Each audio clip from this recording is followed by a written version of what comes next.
Good afternoon, everybody. Thank you for joining us and welcome to this mini conference, which marks the occasion of the launch of a wonderful new book from Bloomsbury Publishing called The Present and Future of Music Law.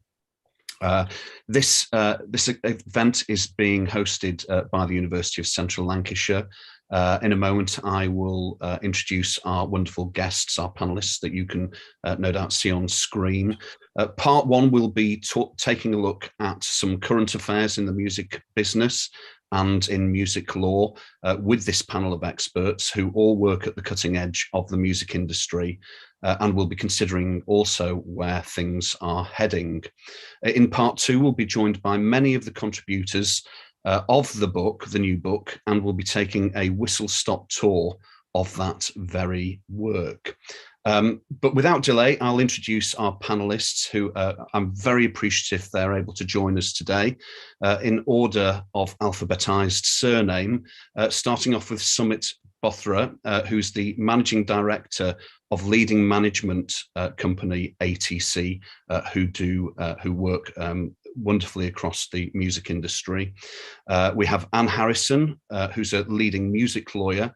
She's consultant and director at SSB, who are a specialist music law firm. And also Anne has written an incredible book called Music the Business, which is very much a go-to text in the music industry and for people wanting to work in the industry, which is now on its 8th edition. Congratulations, Anne, for that recent release. We have iconic musician Peter Hook, who co-founded two of the arguably the most important British bands ever, who have been incredibly influential, and Peter is still very much active despite his career starting in the 70s as a professional musician.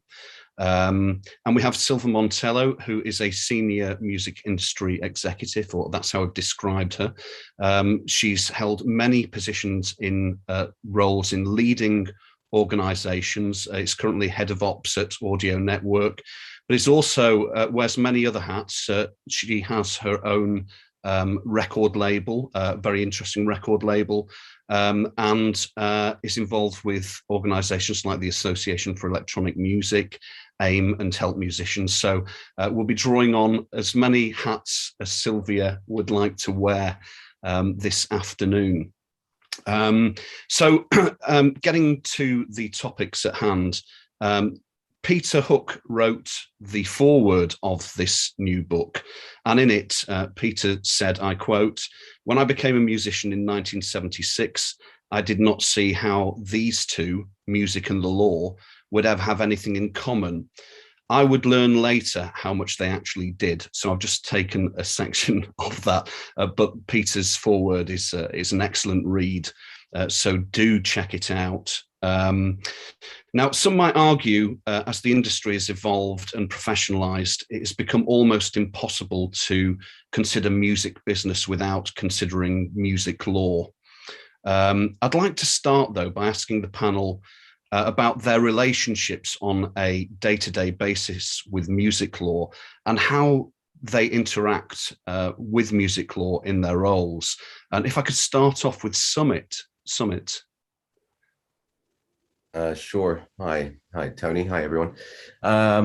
So look, as an artist management company, not just involved in managing the careers of recording artists, but also involved in their live careers and all of their activities within the realms of entertainment, we are interacting with law regularly on a daily basis, whether that be dealing with show contracts, whether it be dealing with licenses, whether we're looking at brand deals, whether we're doing record deals, publishing deals, book deals, et cetera, et cetera. I mean, law is pretty much completely intrinsic to every aspect of the work we do.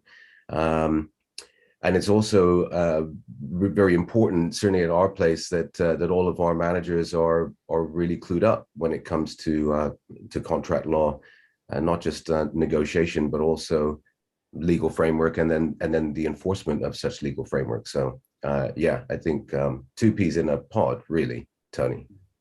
Excellent. I suspect we're going to get very similar. We're going to get a similar picture throughout. But Silvia, could you please also elaborate and provide that context of how you come into contact with music law in your roles?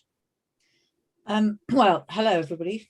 Firstly, similarly to Sumit, I would say on a daily basis, everything that I have worked on across 30 years in the music industry has had a connection with a legal framework or a contractual framework of some type. These may be global frameworks, they may be territory specific, they may be specific to particular rights and particular revenues that get paid through to rights holders. So I don't think that that law is avoidable at all when it comes to working in the music industry.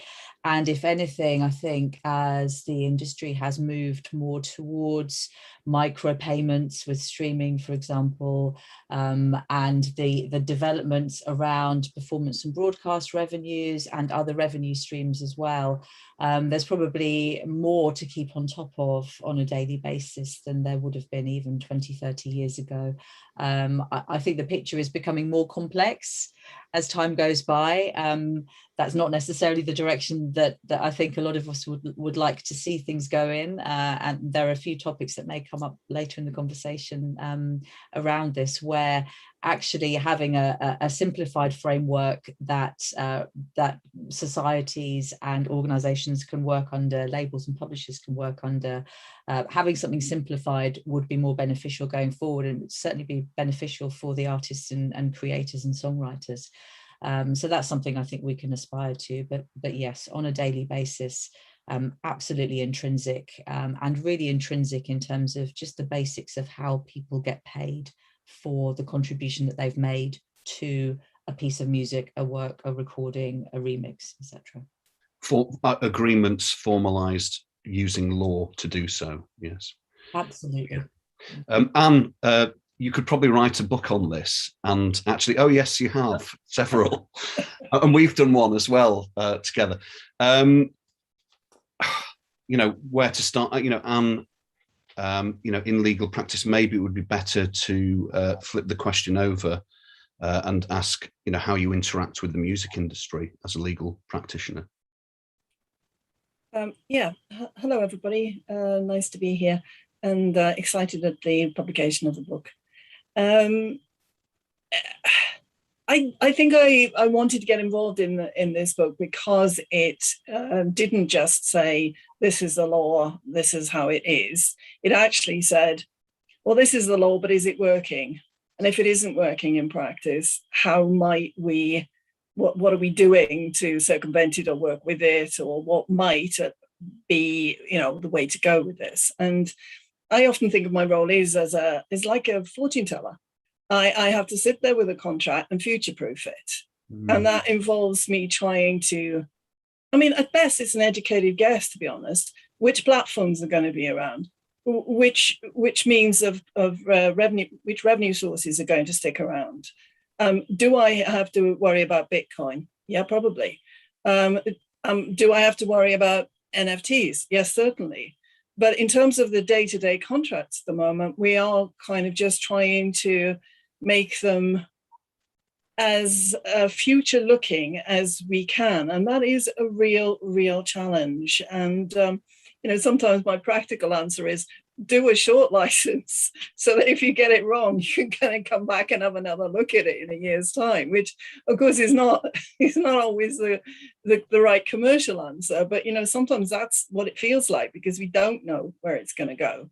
So it's kind of really interesting with this book to sort of see how experts are seeing things like payment by Bitcoin and the issues around that and that kind of thing. Yeah, it is a sort of look towards the future, isn't it? But that's wonderful insight. The notion of making shorter deals is, you know, I've never heard it said like that actually. So it's great to hear that. Well, that's just lawyers covering their backsides, isn't it? Really, trying to get it right. You know, I mean, but the industry has transformed so profoundly. When Peter was signing his contracts, who could have imagined streaming be the principal means of consumption of recorded music? You know, you wouldn't. It was beyond sci-fi, wasn't it? You know. But Peter, on to you. So how do you deal, what's your daily interaction with law? Is there any, you mentioned before we started, you were dealing with contracts for collaborations and various kinds of things. So I'll shut up and let you answer. Oh my God, I could be here all day with past, present, and future. Sadly, the whole issue of this is that, and it's not just about music. It's when you start working together, there has to be an element of trust and hope that you find in the person that you choose to work with, whether it be a licensing deal, a merchandising deal, a record deal, or whatever. You sit down in front of the A&R man, you sit down in front of the chairman of the company, and you try and say, yeah, we will do our best for you, and they turn around and say, yeah, we will do our best for you, and then they get the lawyers involved. And no, my opinion on lawyers has been a little bit prejudiced over the 10 years that I've been going through the litigation system. It's like a boxing match, right? You go into the ring and you've got somebody in your corner flagging you with a thing, and they've got someone in their corner flagging you with a thing, and you beat it out. You send the clauses back and forth. This isn't fair, that isn't fair, this isn't enough, dirty. And at the end of the match, you sign it and you hug each other because, yeah, we've gone through something and we've got there, and now we can work together. And usually that bit is the easy bit. Right. The tough bit is when it all goes wrong. Now, as Anne rightly said, you have to sit there and work out so that hopefully, if it's a simple contract, then if it does go wrong, it should be simple to correct. And the two things are, well, I don't like you now, and I don't want to work with you now. And really, that should be simple, isn't it? But the guy who's hurt or who wants to walk away with his assets, the other guy is quite rightly protecting his shareholders, his people in his office that he works for, and he fights. And he's going, okay, well, listen, we did our best for you. We spent millions on you. We want to make sure we get a cut going through all your career now. And this is when the arguments start. Now, lawyers want to do the best for their clients, basically. That's well, it becomes a bit of a race on which lawyer you get. Yeah.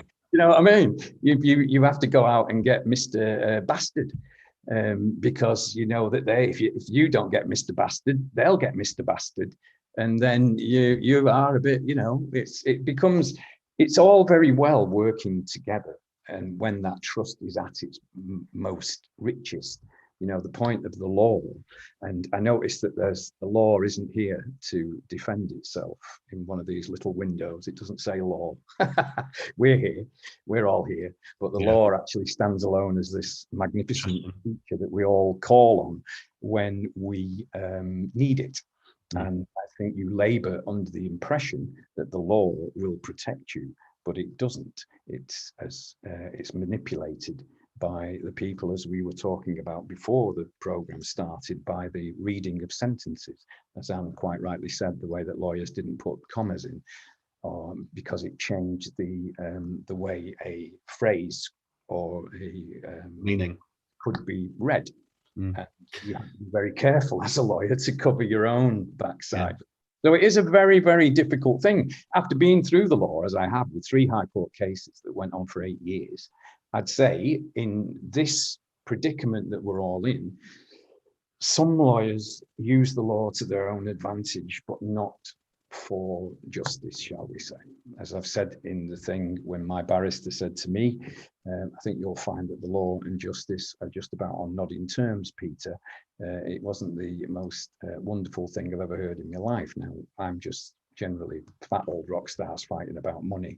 Isn't, a sympathetic cause, but it still means a lot to you and your family. But the law is there for every aspect of the world. And really, I suppose what we should be perpetrating by what we do as musicians with people like Sumit, and hopefully with Silvia, that we realize that every relationship can come to an end, quite a natural end. With the end of a talent, as in not being able to write successfully anymore, or, you know, where you just don't get on about the content of an album cover or the way that you're portrayed, you know, on social media by the record company, and find a way to actually sit there and realize that life is short and you should be able to sort this thing out, and then each of you get on your own way. And, you know, this is, it's quite a human thing, isn't it? It should be. Peter, have you ever considered going to arbitration? One of the chapters in the book deals with arbitration. Yes, I've been to arbitration about 5 times and got nowhere. So for you, that's not a solution, but could you see that it might be it is a solution. for some? Sorry, the thing was, it is a solution, and I do realise sitting down around the table and sorting things out is wonderful, but the mediation that we went through were very political. They were staged in the way to make you feel vulnerable, to make you feel like you had no chance of success. It was all almost like a cliche, to be honest, and we got nowhere with it, or I got nowhere. I think I have been to mediation 3 times, and it didn't solve anything.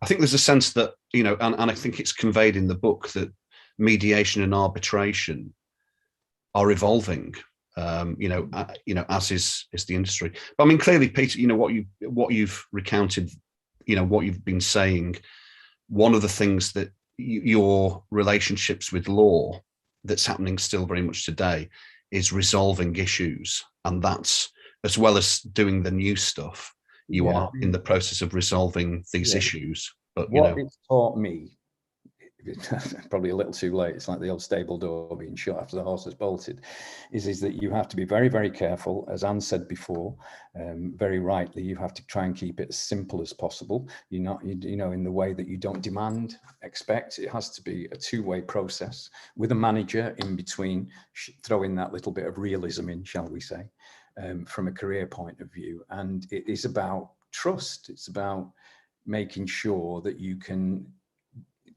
I'm biased here because I'm desperately trying to repair the things that I did in 1980 and still, in my opinion, suffering today. So I am biased. You know, the thing is that whenever I sign something new, I mean, I had a hilarious one with a record company where they wanted to put a Hacienda record out, and they sent me a contract and it was 75 pages long. And I said, oh my God, mate. I said, I'm 62 years old, right? I am not signing a contract that is 75 pages long. No way. I can't even be bothered to read it, you know. And he went, oh, sorry about that, the lawyer. Came back, 25 pages. I said, right, that's... And I'm like thinking, well, why didn't you do that in the first place? but I mean, I think, Peter, one of the things, you know, whilst you manage, I'd like to move on in a moment to some of the current affairs, but whilst you manage your career now, you didn't always do that. But the involvement of management within these relationships is valuable and important, isn't it? I think, you know, it works both ways. I mean, as much as I hate to say it, the encouragement that we got to sign these ridiculous deals, let me put it this way, it wasn't our idea. So, okay, and on that note, as we know in this business, let's move on to I think one of the sort of hot topics that's you know, resonating now is the Department for Culture, Media and Sport, or the DCMS committee review of streaming, which the results were announced, or the findings were announced last month. So the dust has settled a little bit. I mean, obviously, there was a lot of speculation whilst it was going on. But you know, I'd like to ask, you know, the panel. I mean, by all means, if you can, you know, feel free to sort of enter into a discussion rather than me sort of leading. But you know, perhaps we can start with Silvia. What does this mean to the industry? You know, there were a number of sort of points that were made. What do you think these findings are going to, you know, how do you think they're going to move forward? You know, what are the key ones in relation to you and your practice, and how do you think it will move forward? It's a really good question as to how it will move forward. I think everyone can appreciate the fact that the streaming inquiry happened, and I think the intention behind it was great. I think there's also a feeling amongst the industry that perhaps some opportunities were missed within that process. Maybe not quite the right scrutiny, or enough scrutiny was made towards some stakeholders within the whole streaming ecosystem. Which ones stare out? Can you say? Perhaps the major labels and perhaps the largest streaming platforms.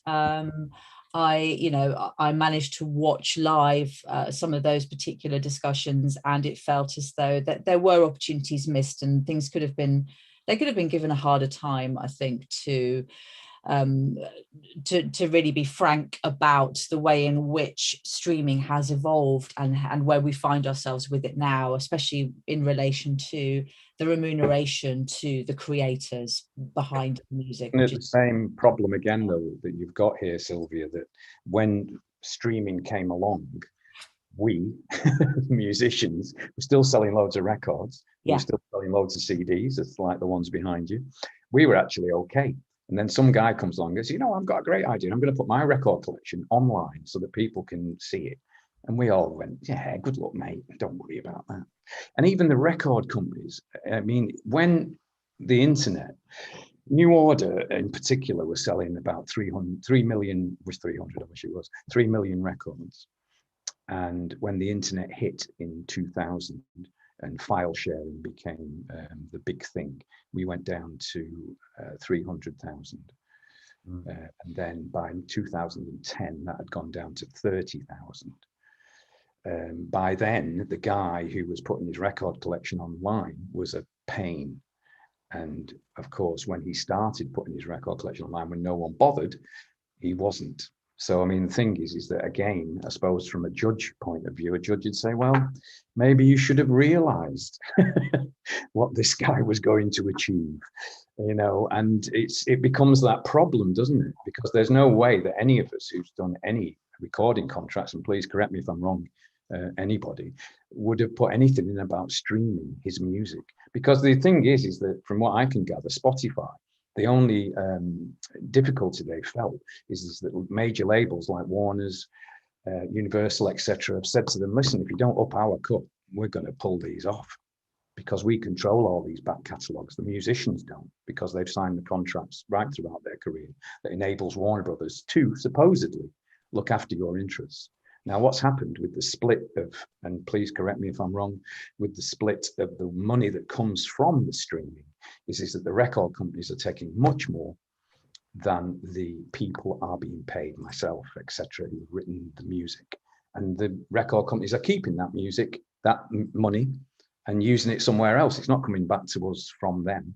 So we get a wage from Spotify. I mean, whenever I tell anybody how much I earn from streaming, they literally almost fall off their chair, because nobody, and these people use these platforms. I use the platform because it's a fantastic platform. It's a fantastic idea that has come good for those people. So, it's almost like bad luck, isn't it? And what's happened now is that the Musicians Union has recognized that bad luck is very, very anti the artist. And also because the artist doesn't sell records anymore, they have no primary income apart from live. And before, the record companies are the ones that are negotiating with Spotify that aren't particularly, I don't think, interested in giving that money away to the artist. Well, it's interesting. Sorry. I was just going to say, I mean, the one thing that struck me from the summary of the DCMS inquiry was them saying, in not so many words, streaming is broken, and we need to reevaluate and reassess how it works, because it's not working for artists. It's the payment of streaming. It's not streaming. Streaming's working fantastically. I use it every day. But as an ecosystem, as an ecosystem for the people creating the music, it's not fair. You see, I mean, there's an interesting attitude. You see, as a musician, I found that when Radiohead decided to give their record away, right, and asked the fans to pay what they thought it was worth, which was a wonderful, noble, almost ridiculously noble gesture by Radiohead. And collectively, their fans decided that I think the average that a new Radiohead record was worth, if you get it on the internet for nothing, was about 10p. And that's your fans. So as an experiment there for something, the internet has become almost like the bogeyman for, I mean, it's interesting, it's musicians and journalists is the big bogeyman thing for because you get plagiarized and you get taken advantage of, and people use your content for wherever they want it, and you do not get fairly recompensed. But again, it's that thing, isn't it? If I tried to have a go at Spotify, it'd be like a flea kicking an elephant, wouldn't it? Yeah, but it's interesting, Peter. And the government supposedly can go. But when you compare it to something like the cladding on flats, the government's got a few other problems before it worries about musicians. You know? But I mean, I think the review has been, so what we've seen is recommendations for policymakers coming out of this review. And interestingly, I'm just going to try and pull a couple of quotes. So, fundamental structural problems within the recorded music industry, and the idea that the major labels, there was a recommendation of involving the Competition and Markets Authority in a full market study into the major's possible dominance. And also, I think the committee chair, Julian Knight, again, quoting, though, I took this from Music Week, while streaming has brought significant profits to the recorded music industry, the talent behind it, performers, songwriters and composers, are losing out. And I think that that's what you're saying, and that's also what Silvia was saying. But Sumit, can I ask you, what does this mean to you and your artists, this review? Yeah, I mean, look, I always take a very positive view on constructive dialogue. And at the end of the day, the very fact that the DCMS inquiry has happened and essentially all of the relevant stakeholders have been in some way, shape or form part of the conversation, probably for the first time in history within our music ecosystem. And that's everyone from the record labels to independent artists, to songwriters, to session musicians, to the DSPs, the government, and various lobby groups, etc., have all finally been part of a conversation.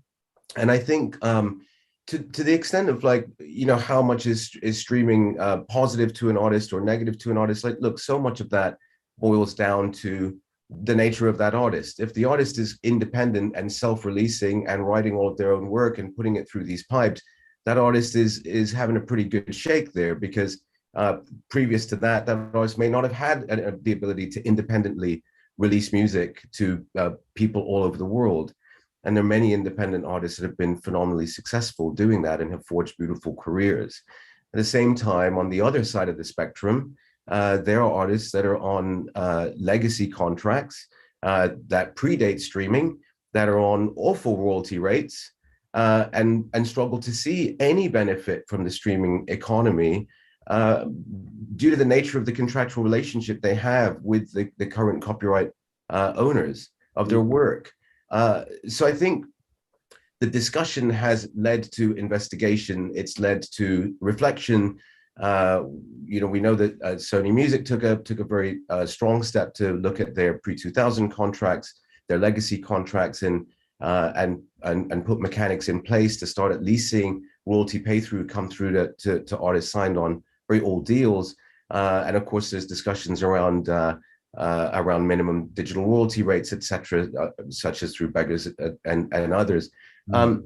So I take a very positive view on it. I think streaming's here to stay. As Peter says, it works beautifully. We all use it in some way, shape or form, either to listen to music or to stream videos, etc. And it's opened up a wealth of opportunities for songwriters, recording artists, and those in all sectors of our industry.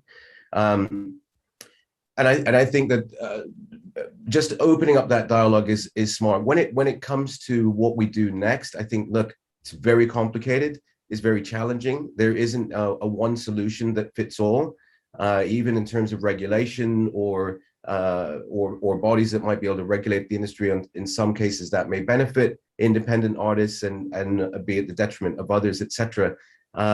What it has led to, though, is a very clear discourse around the opaque nature of this ecosystem, the inconsistency of deals between the majors and independents and the DSPs, the inconsistency with pay-through rates, the difference in remuneration between recording artists and songwriters, what is fair, what isn't fair, etc. And I think, and also, where are all of the leaky pipes? Where is all the money going? And how and where are audit rights? How can we look under the hood to make sure that accounting is happening in an honest and fair way? So I think, look, it's raised a lot of these conversations. This will be ongoing. I think it can only lead to an improvement of the system, and ultimately will lead to a betterment for the creators in some way, shape, or form.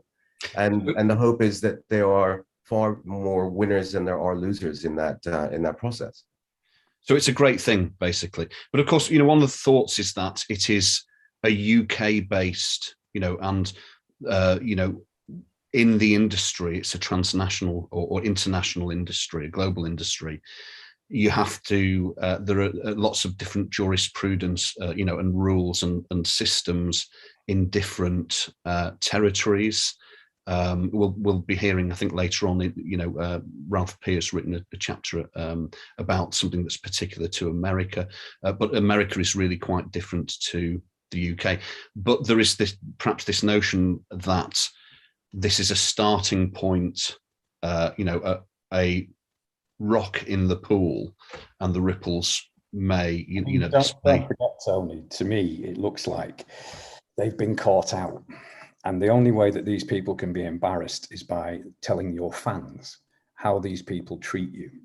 And this is what the government have actually started to listen to. They've listened to our managers, our record companies, not particularly because the record companies, I have to say, it did seem to be a little bit in cahoots with Spotify because their deals were done without our knowledge. All I know is that I get 0.00012p per play.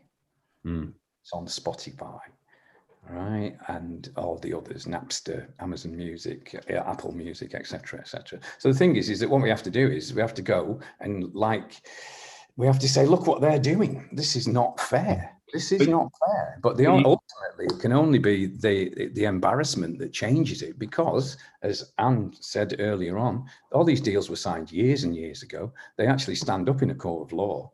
Yeah. The companies are actually happy with it.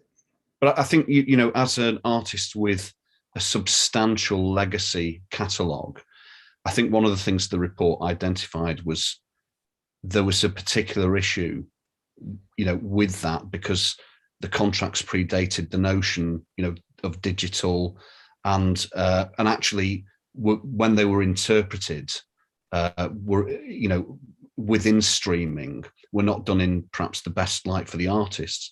But the artists have definitely been identified. This notion of fair, equitable remuneration is very much something that we're interested in now. But I was thinking, one of the things that I noticed that I think Fortet were taking, were pursuing a league. We haven't discussed this, so and of course, these things, there are many dimensions to these things, but I suppose the principle that out of the embers of this review, the notion that artists, might artists have more power or be, have a chance of resolution in, do you know what I mean? I'm not explaining it very well, but I share the views that shining a light on things, having the dialogue is incredibly useful. And Peter's point about letting the musicians be heard, and that often isn't the case at government level. So that was actually rather a good development of this. My difficulty as a practical day-to-day lawyer is that I think it'll be some time before the complexities of this are unraveled. I can't really answer whether that's going to give musicians greater power, but they have a voice and they've learned how to use it. And so I don't see why, that can't continue. But what I was interested in, what all three of you have said in different ways, so all four of you, sorry, is that you would like more simplification in your contracts, in your structures, in understanding what it is you're signing up to. And one of the problems with law and this area a lot of people think the music business is just rock and roll, and what are we worried about complexities of law here? This is a multi-billion pound industry that earns billions for this country in inputs and exports. And therefore, it is an incredibly complicated industry. And when you start layering in all the various rights holders and stakeholders and trying to make everybody get on the same page and talk the same language, quite frankly, it is a Herculean task and way beyond me. But in terms of getting contracts that state in plain English what they're trying to achieve, that has always been my view. When I train people, I say, what is it you're trying to say? Then put it down on paper, and then we can look at it and see if it needs to have any legal terminology in there. If it doesn't, leave it as it is. If it needs a legal phrase in there because without it, it is not going to be binding, then I have to put that legal phrase in. It's as simple as that. And the reason for that is that we don't just work on statute law in this country. We have a case law-based system of law. And so every case that people like Peter or the Domino case that's currently going through, every one of those has an impact and is referred to in subsequent legal cases. So if in one of those cases, a phrase has been given a certain interpretation or a word is said to categorically mean X, then I use that word so that I don't then have to spell out in 5 or 6 paragraphs what I'm actually getting at. So simplification is a fantastic process and I 100% support it. But we are dealing with very, very complex things here and multi-layered, and getting them down into, a 10-page contract or a 5-page contract is not easy. The number of clients that say to me, can I have a 1-pager here, please? And my answer is, yeah, you can have a 1-pager, but it won't be worth the paper it's written on because it will not cover the issues that you need to address. I can give you a heads of terms on 1 page. I cannot give you a fully binding contract. Yeah. And so simplicity and plain English, absolutely. But please bear in mind that there are very, very many multi-layers here that we're dealing with. I think with the greater understanding of the law and everything that it has to do, and the international dimensions it has to cover, and all of the rights, contracts have to be, of an adequate size to reflect and take all those things into consideration, don't they? It's just, whilst it would be lovely to have something very simple and on 1 page, it's just not realistic, is it? Though, having said that, though I have heard, there are, certain organisations that have these sort of, simple contracts that are yet, however, supplemented by other things that handle the detail. But can I just say one thing that I've found to be very good, actually, is that with the growth of teaching in schools like yours place, our place, Tony, is that a lot of the people that you work with that have been through a music degree or the master's thing, they do come to you. And I've been pleasantly surprised how many of them have come to you with a contract that has been given to them by their teachers. And that is a really nice aspect, because obviously when I was beginning in music, very few people took music at school, especially, rock music or dance music or anything like that. And the thing is that these kids are being introduced to the problems. I mean, the only message you can give to anyone and I'm sure Anne would back anybody up, and Sumit and Silvia, is that you have to be very, very careful when you're doing it right at the start, and you have to think about how long your career could last and who's going to be picking up the pieces along those things. So you have to rely on people and ask and do your homework to make sure that you don't make a mistake at the start. I made so many mistakes at the start, and I must admit there is a feeling that those mistakes were encouraged by certain people, right? Can I pick up on that, Peter? Because you raise a really good point, and it's something that just post us talking about the DCMS and the positives and negatives, etc. of it all. It's something that I think about a lot, just in terms of reflection. You know, what happens right at the beginning? Your point is really, really important. What we have to learn, and I think with the law and the flexibility, and back to Anne's point of future-proofing, can really come into play here. And why it's a challenge is because we've learned from the streaming economy that it had been built in a certain way when no one really understood how impactful it was going to be. And it just got set in stone, and it's broken, and everyone realizes it's broken and it needs to be fixed. But that started many, many years ago, that construct. And now as the world moves forward, our challenge is, one, to readdress the past and try and fix models that are. I agree with you. I mean, nobody expected the internet as a service. Right. But moving forward from that, though, Peter, moving forward from that in terms of future proofing, look, we are now, while we're dealing with the streaming economy, we're now dealing with live streaming, NFTs. The list will go on and on in terms of technological advances that are propelling our industry into new spaces. And what's really important, I think, and a big job for all of us to do here, is as we start to embark down those new roads and build these new systems, that we do this collectively to ensure that all of the stakeholders are adequately looked after in the years to come. And I think that's one huge lesson that we could probably learn from what's just happened in the streaming economy and take it.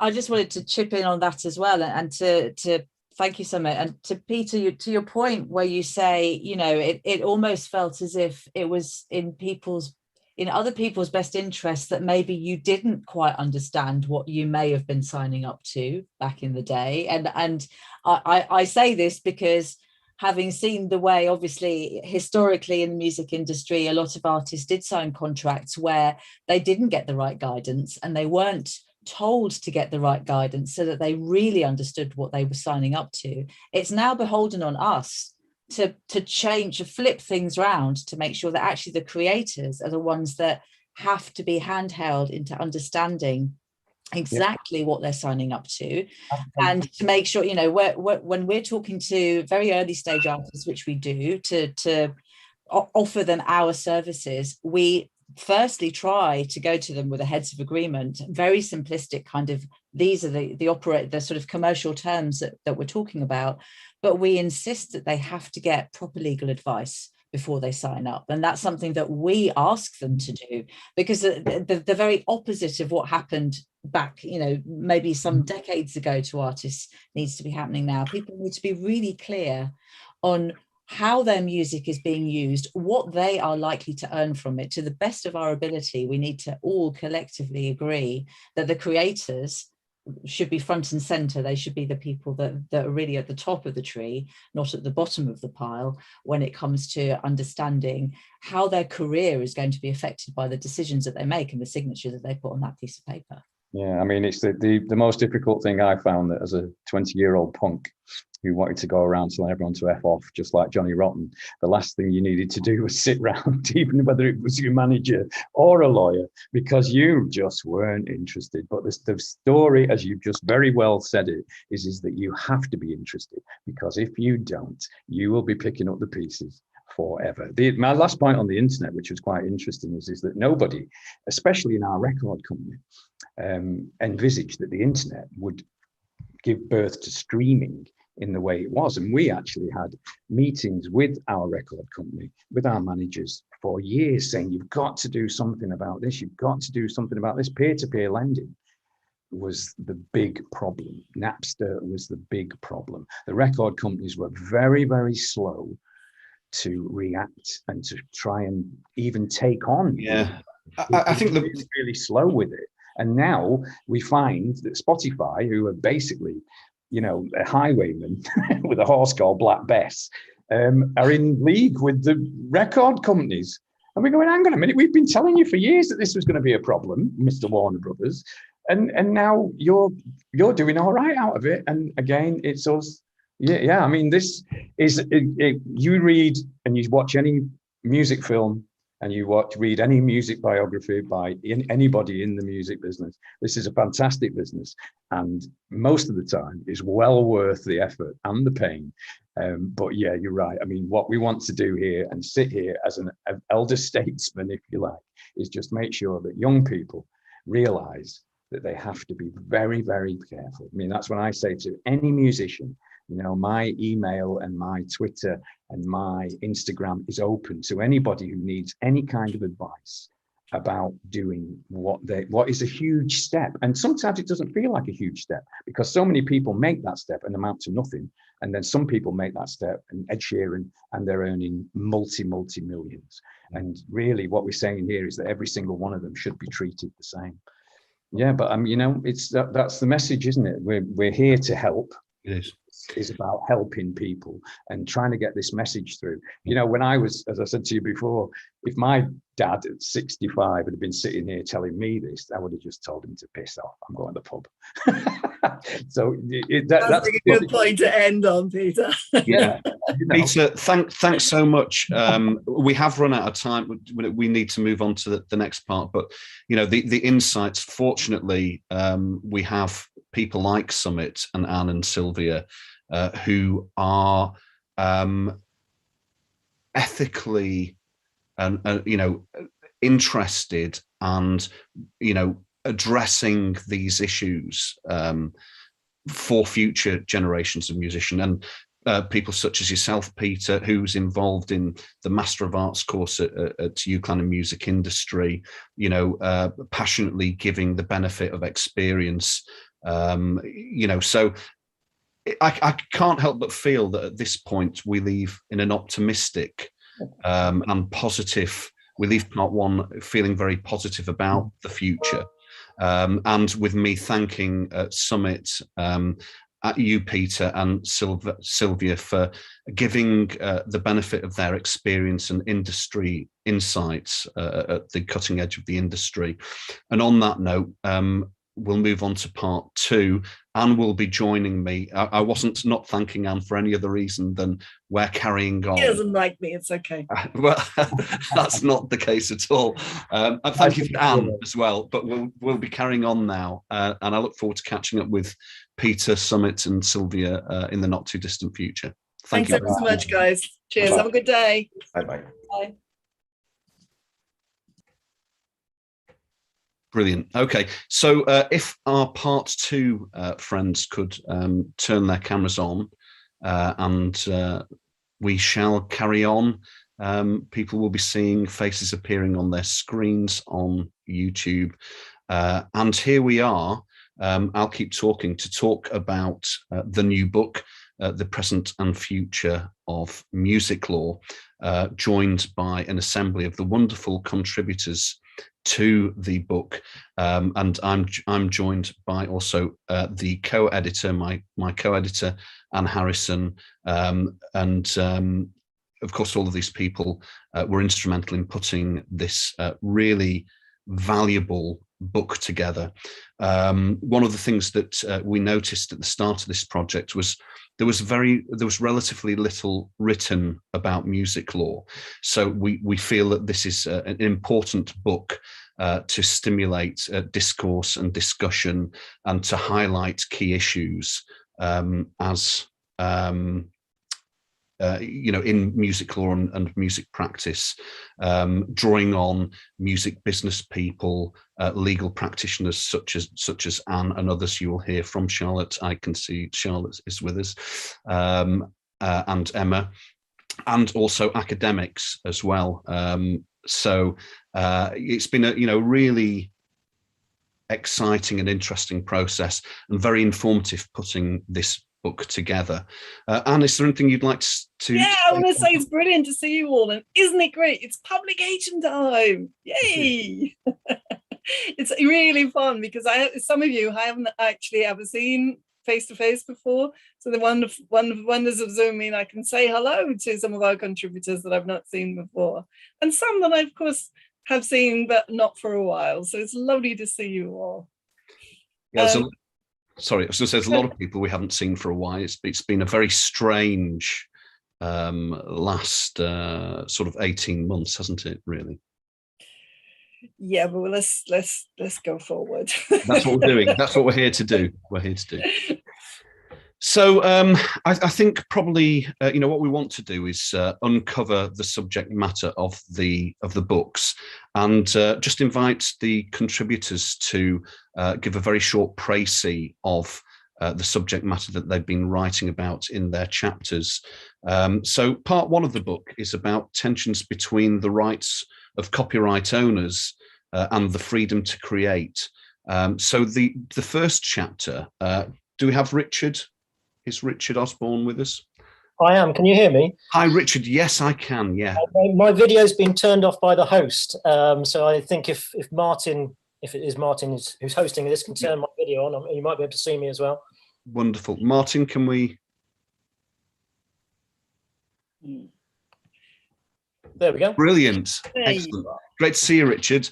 So your chapter, copyright royalties and industrial decline. Yes. Do elaborate. Okay. I mean, the chapter starts off with a quote that the music academic Simon Frith first made in the late 1980s and then repeated in various forms throughout the next decade and a half. And that was that recording industry is no longer a manufacturing industry, it is now a copyright industry. And I look at some of the tensions in that quote. Basically, one of the arguments I make is that, yes, Simon Frith is correct, but the recording industry's strength as a copyright industry came from being manufacturers. That I'm sure, as we're all aware here, there's two main copyrights in recordings. There's the copyright in songs, there's the copyright in the recording itself. And traditionally, record companies have owned the copyright in sound recordings. This copyright works very differently to the copyright in musical compositions. The first owners aren't the authors. Because of manufacturing, it had traditionally been given to record companies for several years. In the UK, it was given to the makers of the recordings. This has changed over time. It's now given to the producer of the recording, which is a slightly different term. But still, a lot of the record company's strength in copyright comes from this manufacturing past, including, I mean, one of the things I look at, a bit in contrast to what Peter Hook was just saying, I look at the making available right. And while on the one hand, the story that's told about Napster is definitely true, it caught the record companies unaware, there's another side to that, that in law, the making available right was created or worked on in the early 1990s with large input from record companies in that they saw the internet coming and they wanted the copyright and the internet to work in the same way as the copyright for sales of recordings. Importantly, they didn't want it to work like radio. If it worked like radio, there'd be equitable remuneration for artists, which is one of the things that's come up in the current DCMS inquiry into streaming. They sought to avoid that and successfully did by creating the making available right, which works in a very similar manner to sales. So that's one of the things I look at. The other thing that sort of I also look at is, as the record industry has become a copyright industry and moved away from manufacture, its hold over that copyright has actually become more vulnerable. It's now largely dealing in licensing.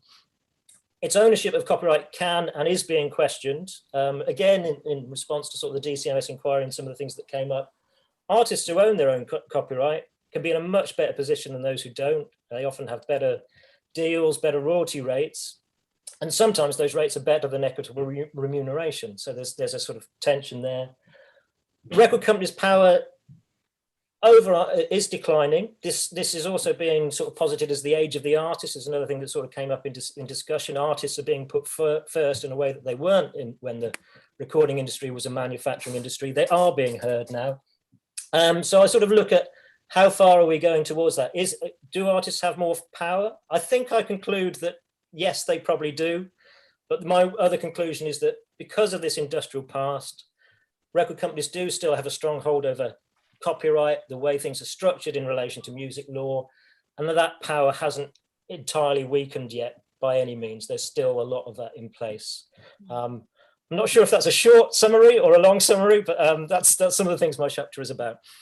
It's certainly a great introduction to it, you know, and clearly a must read for anyone who's interested in the music business and music law particularly with things like the DCS Inquiry, which has brought that front and center again.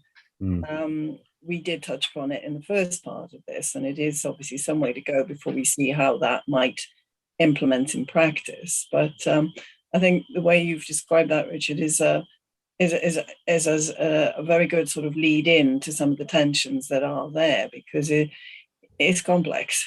There is no one size fits all here, and it'll take a lot of unpicking and a lot of cooperation from people to make some of the issues that you're highlighting resolve themselves.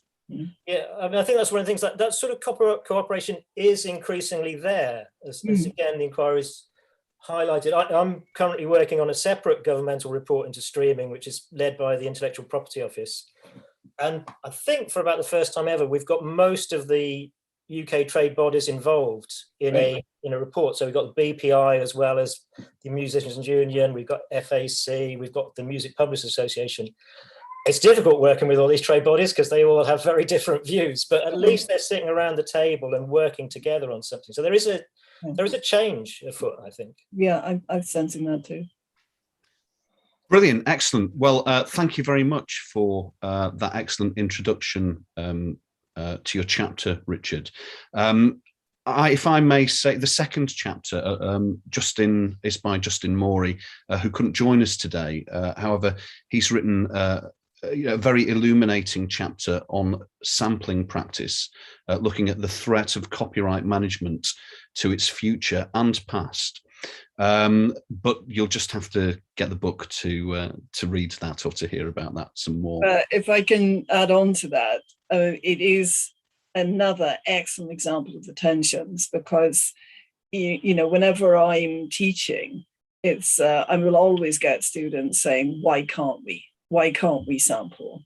We have always borrowed from the past. We have always, you know, evolution of music has come from, you know, the roots in other pieces of music. And you know, you can, my view of anyone who's ever heard me on this subject is it's theft unless you get permission. And so that black and white status is the tension, because clearly it isn't going away as an issue. Sampling is still with us. And I think it is an area where the law is not catching up with it, is not providing enough exceptions to the basic copyright provisions, you know, the fair dealing, the fair use. They need to be looked at again. And Justin in his chapter does start to highlight some of the reasons why it's not working quite as well as it should do in practice. Absolutely, Anne. Well, moving on to chapter 3, again, another example of tensions, these tensions that you were talking about.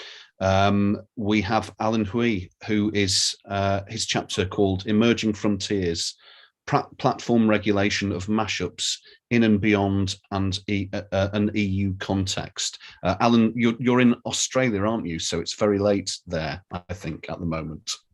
I am in Australia. It's almost midnight, but I thought that would be too depressing. So I picked a dusk backdrop, which is actually from outside my apartment. So it's a real backdrop, just slightly time shifted. Excellent. Well, thank you for joining us despite the late hour. We're delighted to see you. And please do tell us about your chapter. Yes, well, we've just been talking about sampling as one of the vexed issues in copyright law. I mean, just to recap on that very briefly, you know, to use copyright material without infringing, as Anne said, one of the key avenues is to simply get permission. The other avenue is to rely on a copyright exception. When it comes to sampling, both avenues are quite difficult. You know, under EU law and under US law, it's been difficult, sometimes almost impossible, to get a court to agree that an instance of sampling, whether that's using the musical work as as well as using the sound recording or phonogram, it's been very hard to get a court to agree that you can rely on a copyright exception to do that. And sample licensing is very expensive in many cases and can be quite difficult. There are delays, and finding owners is not easy, and getting them to speak to you is not always easy. My chapter is about mashups, which bring together 2 or more samples, usually in a seamless and surprising manner. Think Massive Attack versus Kylie Minogue, or a pop mashup of the chart hits of the year. So more creative, perhaps, but definitely more than one sample, and therefore more copyright uses, more copyright headaches. So in the chapter, I think about, well, what happens if you upload mashups to YouTube or SoundCloud, especially without a license or without a copyright exception that you can rely on? Should it be blocked or taken down? Would it be blocked or taken down? And that's what my colleagues and I at University of Oslo asked about 90 mashup producers in interviews and surveys. They told us, looking way back in the early days of platforms like YouTube and SoundCloud, there's a bit of a nirvana. You could upload what you liked, and those mashups would usually stay there, and a nice little community would form. That nirvana did not last very long, because automated content identification quickly found those mashups. Copyright owners were and their representatives were quite interested to be able to control those uses. And very quickly, many of them were blocked and taken down, which is not to say that many of them did not also stay up at the same time. Some platforms did try to secure more reliable access for their users, including mashup producers who would try to upload. I think the prime example is SoundCloud. They struck licenses with Sony, Warner, and Universal Music for user uploaded content. But unfortunately, at least for mashup producers, after striking these licenses, this led to widespread takedowns for mashup producers. And when you think about why that happened, well, perhaps striking licenses with copyright owners would come with an expectation from the copyright owners that you are enforcing copyright on those platforms a little bit more uniformly. One of the mashup producers we spoke to actually started his own platform to try and create a safe space for mashups, to try and recapture some of that early mashup nirvana. And for a time it worked, but then the copyright owners caught up, found the platform, and asked a domain name registrar to take it down. And it was. So that mashup producer had to move the website to another domain name, which, if you've ever operated a website, is rather inconvenient for you and your users. So even on your own platforms, mashup are not safe from platform regulation. I think for me, having put some distance between me and writing the chapter, I think some of the really hard questions coming out of the research is the same questions that many of us are thinking about in EU and UK copyright law. What should a content platform do with an upload when it uses copyright material, but it's not clearly lawful or clearly infringing? When it's not one of those black and white cases, what other options or regulation should we explore? Another question, and I'll just leave it after this. We know content identification can play a role in automating and speeding up enforcement, but how do we automate licensing? How do we automate copyright exceptions? I think these are largely questions still being explored, but really worthwhile. So I might just leave it there. Hope that's brilliant. Sorry, that's absolutely brilliant. A really lovely précis of the chapter, and again, a must read, I think. Well, thank you very much, and thanks for joining us from Australia. It couldn't get much further away, could it? My pleasure. Thank you. So moving on to chapter 4, we have two. This was a co-authored chapter by not quite as far as Australia, but Paul Oliver in Scotland, I believe, and Stefan Lalchev. So I think you're both here. Gentlemen, would you like to give us a quick précis of your chapter? I don't know how you're going to do this, as there's two of you. Yeah, we'll take turns. Hi, Tony. Hi, everyone. Hi. Thanks for having us. My name's Paul Oliver, and I'm joined by my co-author, Stefan Lalchev. everyone. Our chapter is titled Music Copyright, Creators and Fans, Enemies or Friends in the Digital Domain. And it covers one of the hottest topics of the past few years, which came about because of revolutionary changes within the music industry of the 21st century. And the internet and streaming, as we know, has undoubtedly and irreversibly changed the game, introducing new players and different rules, with many of the traditional gatekeepers being taken out of the equation, and with all the new creative opportunities freely available, the distinction between fans and creators has become quite blurred, which raises some important questions of a legislative nature.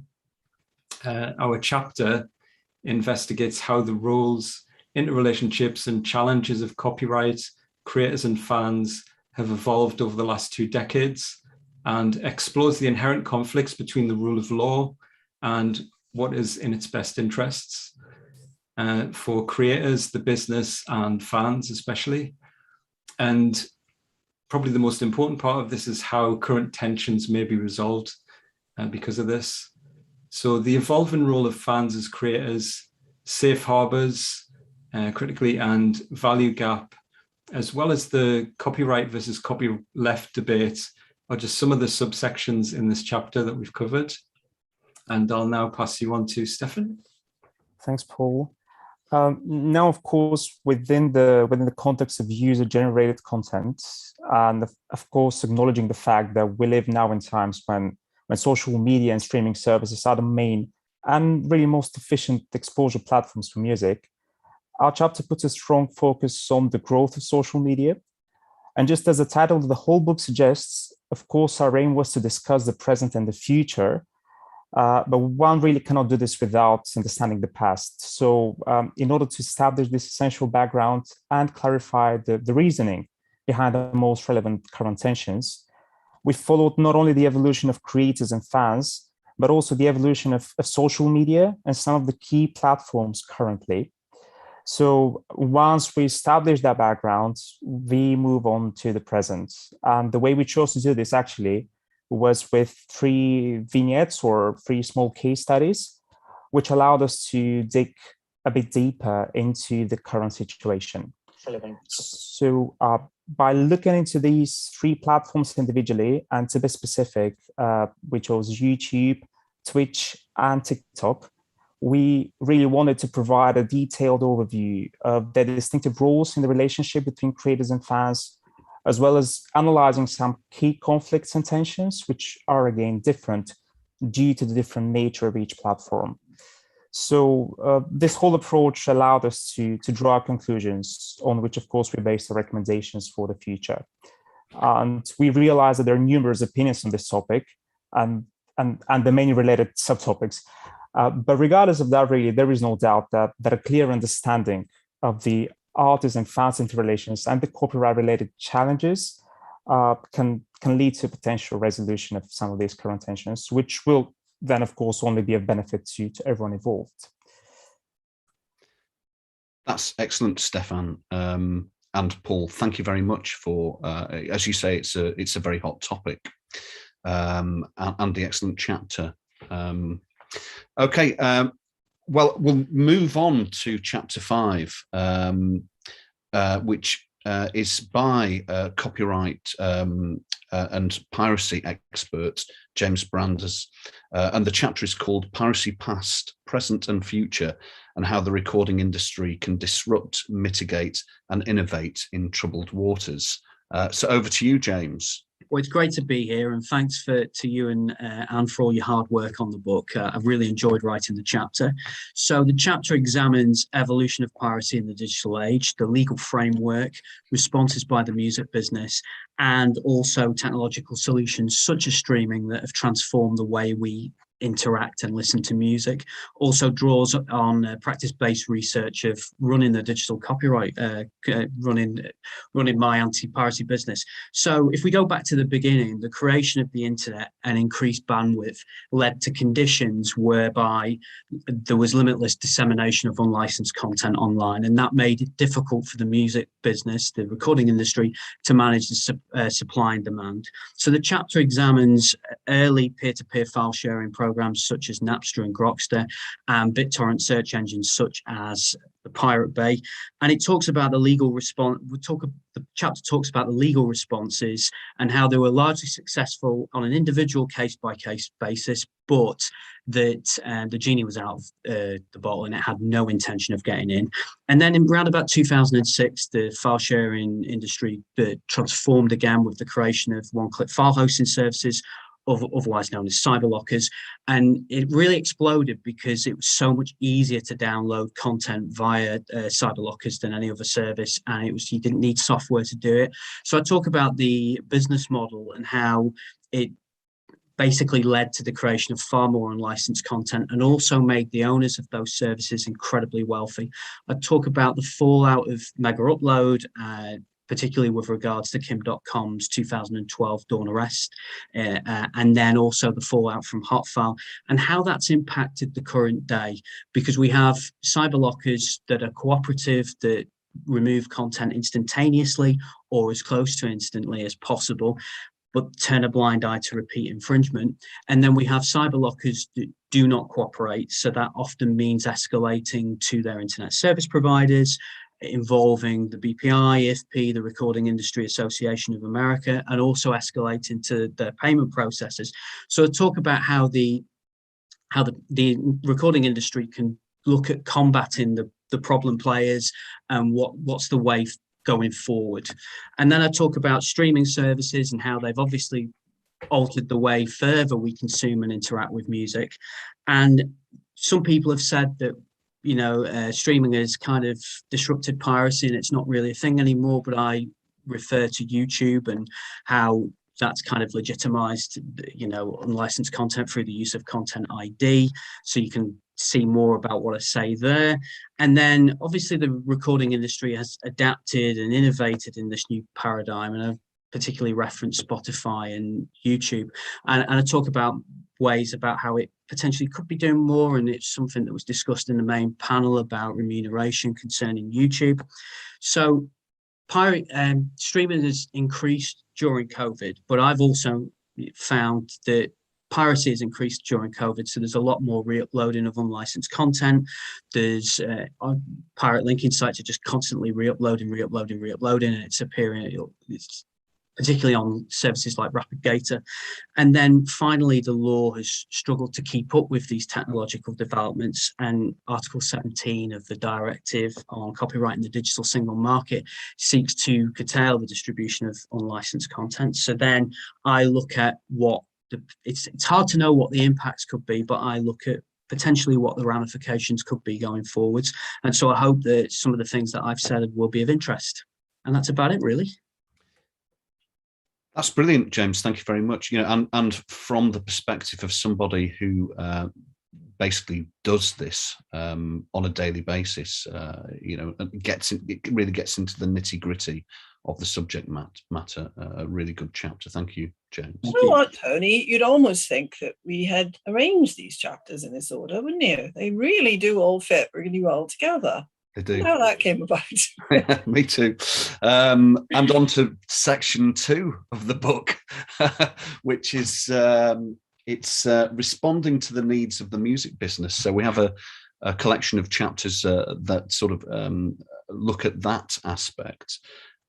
So moving on to METCA, and METCA's chapter about mediation and arbitration, an alternative forum for transnational dispute resolution in the music industry. Very interesting, very exciting area, I think, with heaps of growth potential. But without further ado, METCA, please tell us about your chapter. Thank you, Tony, and it's a real pleasure to be here today, and thank you for having me. I think, you know, as an academic, you tend to really be excited if people from the industry mention arbitration, mediation, or your topic without you prompting it, without you advocating for it. Now, Tony, you've introduced my chapter, or the section, the entire section, as responding to the needs of the industry. So what would those needs be, at least in this case, with ADR, which is alternative dispute resolution, is one, at least in this country, in the UK, it's incredibly expensive to have intellectual property disputes heard in the courts. I mean, it goes into millions of pounds. which was surprising to me because I came from a civil law jurisdiction, so it's from the EU, where cost was a bit more controllable. I'm not saying it's cheap, but it wasn't as high as that. So it's incredibly expensive to go to court, and that often poses a real obstacle to individual artists, if not every stakeholder. So that's one. And the other one, and we also heard that rarely you have musicians just focusing on one country. You might still have that, but at least with the internet, you're sort of reaching out, you're branching outside of the borders of a particular country. And copyright, as all other intellectual property rights, they are linked to the state, to the country, they're territorial. So as an artist, you might actually need to know, oh, it's working like this in the UK, will it be the same in the US? It might be a very, very difficult question to answer.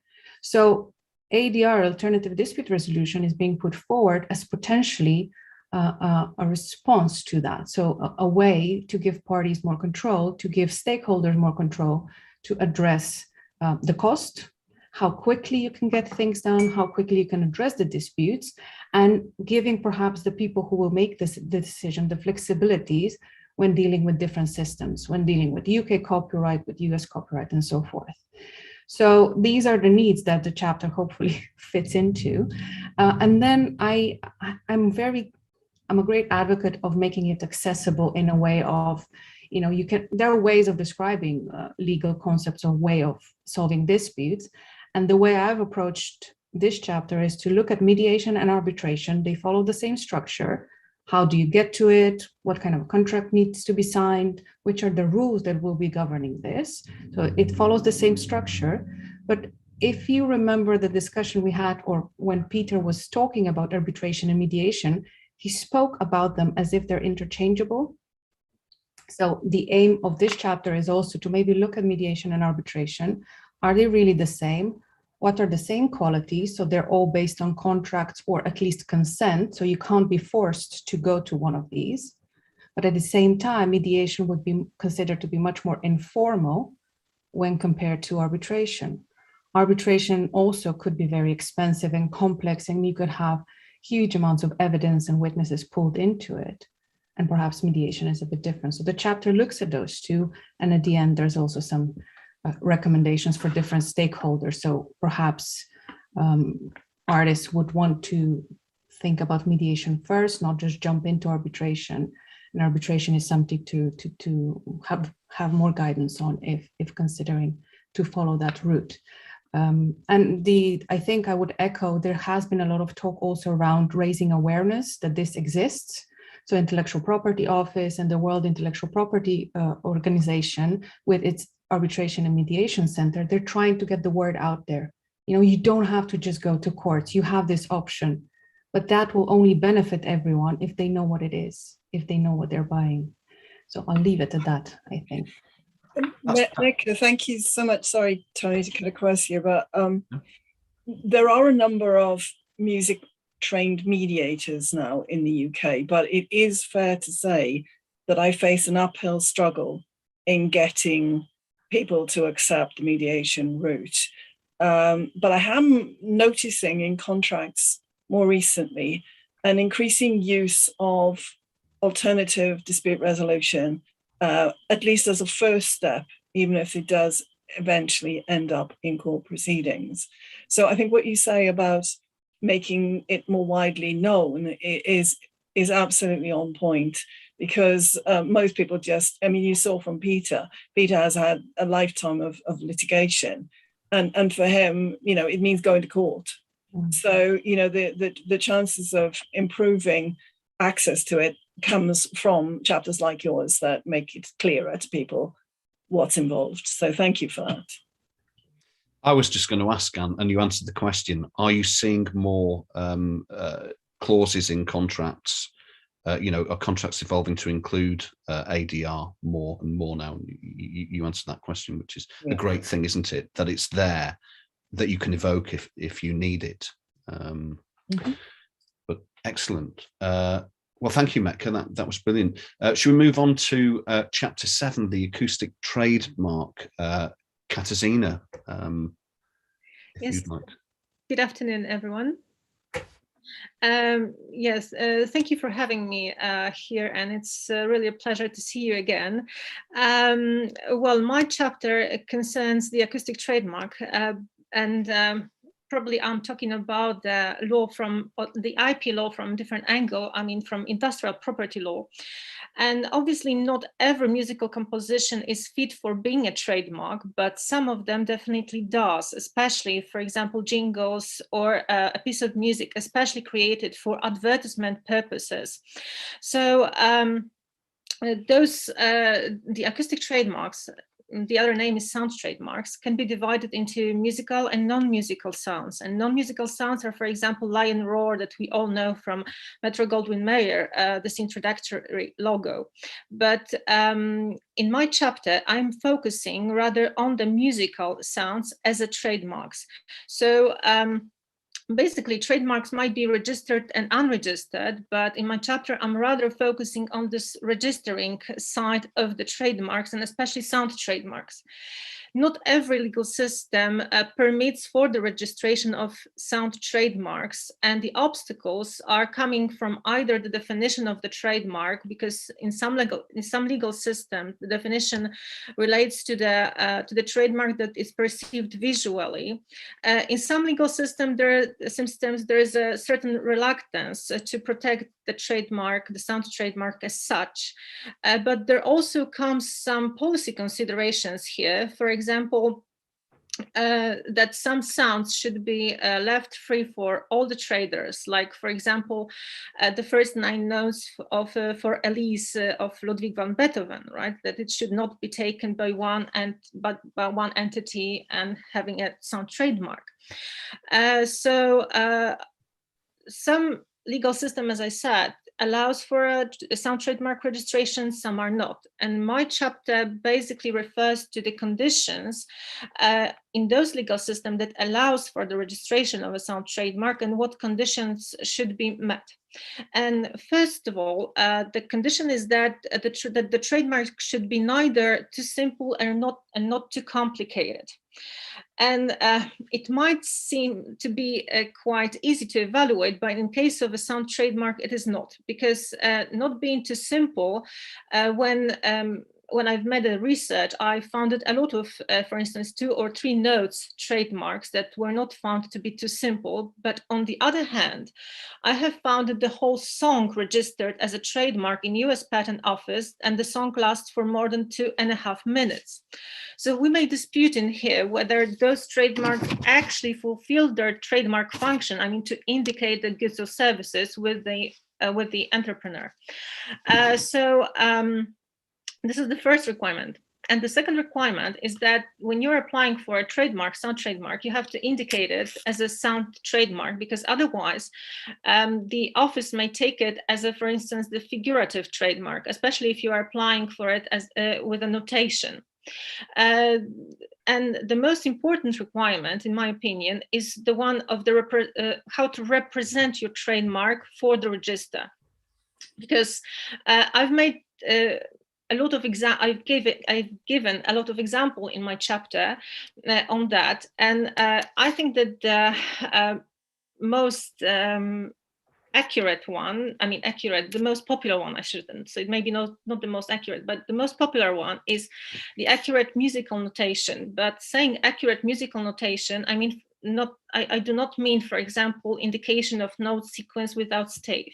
So it has to be accurate, but the recent changes in EU law allowed it, for example, for applying for sound trademark only with the audio file. So, so the purpose of my chapter, like looking at it like broadly, was first of all to encourage for filing for a sound trademark, because this is not a very popular tool yet, but I think it should be more and more popular, especially at the times of the internet, because it is a good branding tool. And secondly, I wanted to draw the attention to the appropriate representation in the register of a sound trademark, because in my opinion, when one is applying for a trademark in a notation, then the scope of protection is broader than when one is applying for it as an audio file, because then the scope of protection is restricted to the instruments that the composition is played on and to the interpretation of this composition, which is not in case of the musical notation if the instruments are not mentioned there. So this is like broadly, like in general, my chapter, what it's about. And thank you for your attention. And I'm giving the floor to another contributor. Thank you so much. Katerina, when I first heard you speak on this subject at the Lancashire conference that we did a few years back, I was absolutely taken with it. I'd never come across it before. And I was taken with the concept of it. And it isn't, in my experience, it's very rarely used in the UK, but with the explosion in branding deals that we're now doing, and which we'll hear from Emma later about, it is such that I think it has to be considered as a tool in a brand's armor to see whether this can help them, give them additional protection. And so I think it's a classic example of where we may be going in the future. So thank you. I found it particularly interesting that its potential impact on copyright duration and the prospect that it could be renewed as well. Okay, that's an angle I hadn't gone down, but we'll leave that for another day, shall we? Yeah. But I mean, it's something, if you it's a great chapter to read to really get into the, to understand it. It could be a valuable tool, couldn't it, really, I think, Indeed. moving Indeed. forward. Brilliant. Well, thanks very much, Katarzyna. That was brilliant. And on to Leslie Modell. Leslie, please do tell us your chapter, The Derivative Works Right and the Creative Epistemology of the Other, working towards a legal framework for remix. Thank you, Tony. Well, in terms of responding to the needs of the music business, I would say that I do make some suggestions in this chapter about the derivative work right. And this is basically a work that is based upon one or more pre-existing works. So in the UK, we call this the adaptation right. So I'm looking at sampling practices in digitized music production, and the way this has been normalized and become a standard activity in music composition, but importantly, one that sits difficultly within the current framework of copyright. So to take Rosemary Coombs' idea that creative practices, new norms, values, and conventions, new moral economies grow up in the shadows of the law, I'm suggesting that widespread debates around copying and sampling in music production preserve the same assumptions and oversights contained in the organization of copyright, and specifically the way that copyright defines creativity. And I suggest that in order to challenge the view that copying and sampling in music works away from innovative and creative production, we need to recognize two key points. We need to recognize that the importance of repetition, copying and sampling in music is very much tied to musical strategies that develop out of oral cultural traditions. And here I specifically consider the way Afro-diasporic sensibilities are behind many of these features. And the second point is that the way copyright law grew out of, is to consider the way copyright law grew out of European principles in art and commerce, and by design aligns itself with the type of musical innovation of the classical music canon, but also the way that copyright renders many of the priorities of Afro-diasporic music traditions invisible. So one of the things that I kind of try to emphasize is the type of debates that tend to happen around remix culture, where copying and sampling are sometimes held up and advocated for as part of current modes of creativity in digitized media and music environments. But often, even when we advocate for copying and sampling as part of remix culture, there's a tendency to sometimes miss the point that sampling in music precedes digitization. And the way sampling is currently used in music production, specifically with kind of reworked and re-edited versions of existing compositions, but also with the use of sampled and looped breaks, is very much a continuation of the types of musical strategies that grew out of 70s and early 80s New York, and were connected with the Caribbean musical influence that prevailed in this context. I finally end up kind of going over to this idea that's proposed by Omri Racham-Twegg, and he kind of suggests in a genre theory of copyright, he proposes that, well, following him, I am proposing that second authors might possibly be able to gain some rights under the derivative work clause. And this would have to be based on assessing how transformative the new derivative work is, and this kind of assessment would require us to measure the innovative potential of the new work against the kinds of codes and conventions of the genre from which it proceeds. So rather than kind of treating all derivative work by the same standards, we actually assess how transformative these are based on the genre that they proceed from. And that's it. Brilliant. Thank you, Leslie. Again, a must-read chapter. Okay, well, moving on to the next chapter, we have Ralph Peer. Ralph's chapter explores, well, it's called The US Compulsory License, a lesson in technological development and legislation shaping the music market. So please elaborate, Ralph. Thank you. But yeah, so first of all, thank you so much for having me and including me here. It's really a fantastic opportunity and really great to hear everyone else's submissions of their chapters. For mine, I looked at, as you said, the compulsory mechanical licensing system in the United States. As we've mentioned before, you know, when you hear a song, when you stream it, there are actually two legal kind of entities there, if you will. You have the composition and then the sound recording in itself. And then, of course, within copyright legislation, there will be different rights for both the composition and in the sound recording.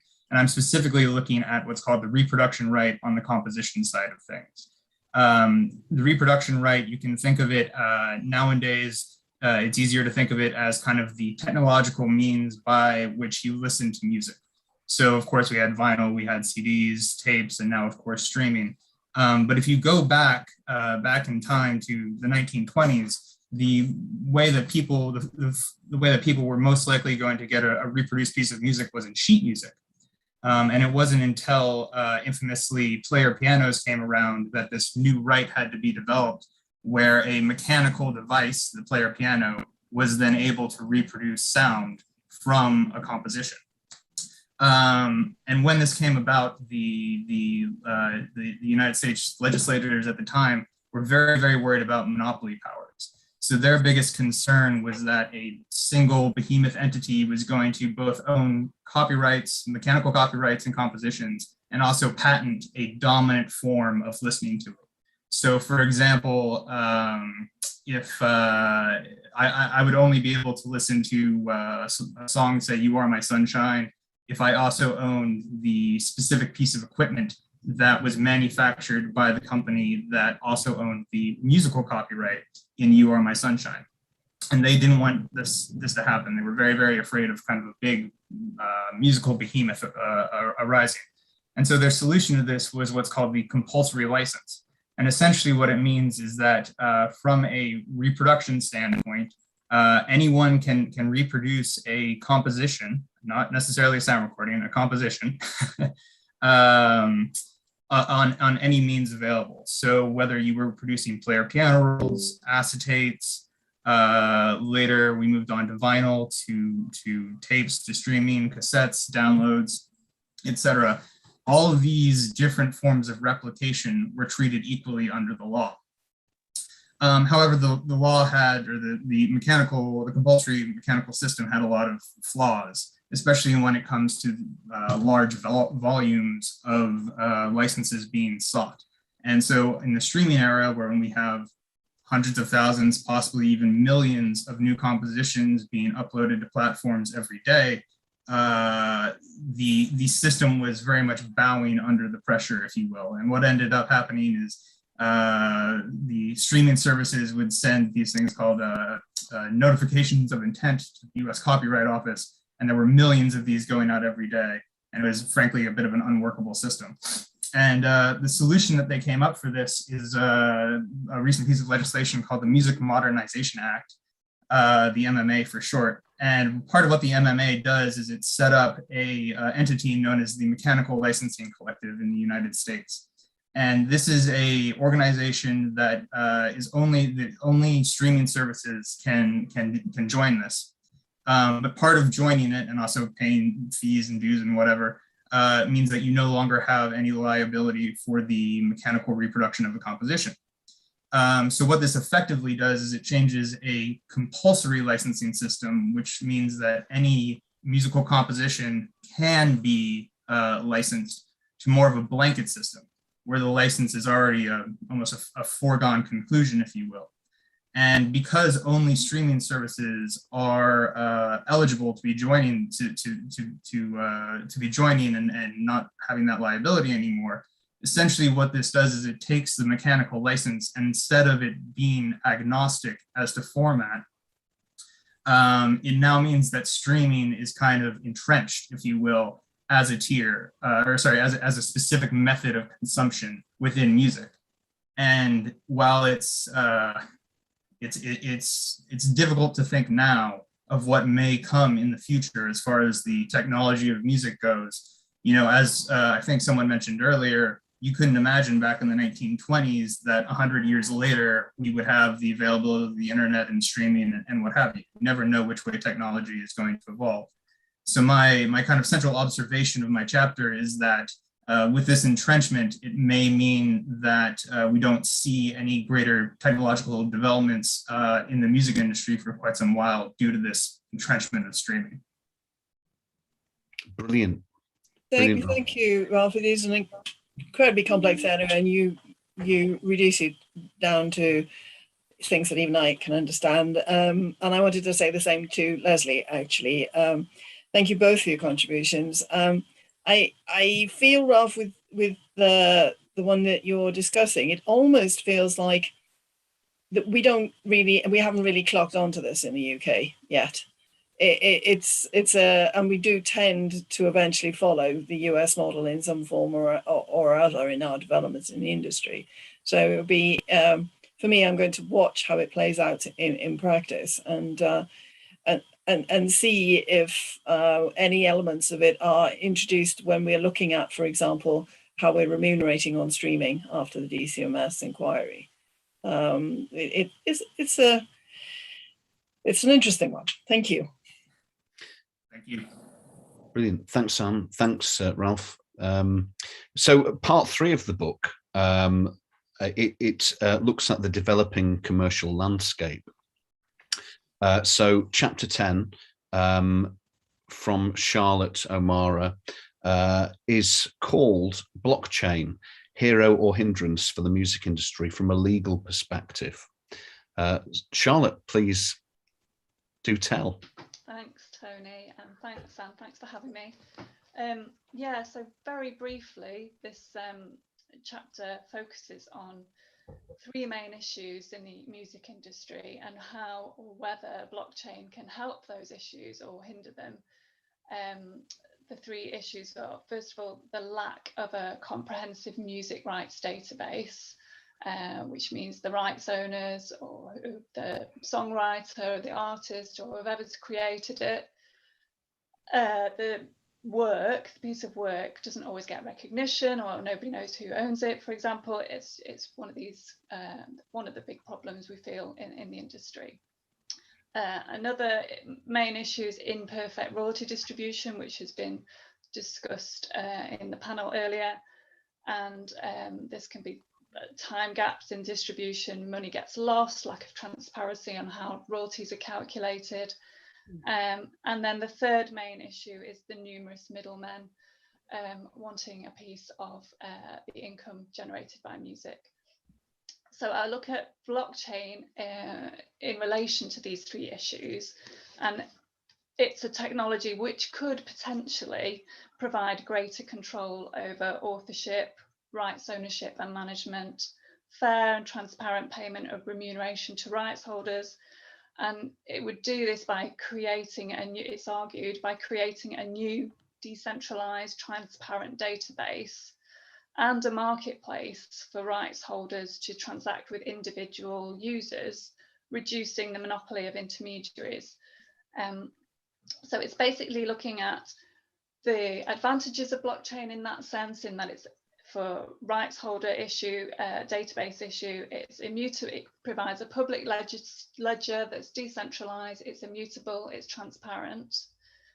And then also together with smart contracts, it can help with the imperfect royalty calculations by it has an immediate transaction, almost like a PayPal kind of way, that the royalties or income generated by music can be divided at source, so a certain amount can go to the songwriters or artists immediately, and another amount can go whoever else is due that money, other rights holders or whoever else is due it. And then by doing that, it's creating a musician to music user direct transaction, so it's cutting out certain middlemen, reducing their monopoly. However, whilst looking at all these advantages, I'm also looking at potential pitfalls of this, because it's never always straightforward. So, for example, on the global database, who would we trust to set up this database? Do we need the big majors on board? Would we trust them to do it in the interest of the artists and songwriters and creatives? Would they cooperate? Are they willingly going to give over this database information that they have? And how would we deal with heritage artists, which we've just touched on in the panel as well earlier? Also, another hindrance is what if incorrect information is uploaded? If it's immutable, what do we do about that? Smart contracts have their own issues. For example, governing issues, how will they be governed? What if the smart contract doesn't actually do what the people want it to do? Where is the chance for discretion or flexibility? And then the part of intermediaries, a lot of people believe that intermediaries still do have a big part to play. Maybe their role will shift. They could be the verifiers of the database information, etc. And I still feel that all these issues are really relevant today, because even though we've had this big shifting landscape in how music is listened to and how the industry works, these three main issues that I touch on in the chapter, they're still a big headache for creatives. So I think it's still very relevant. And that's it in a nutshell.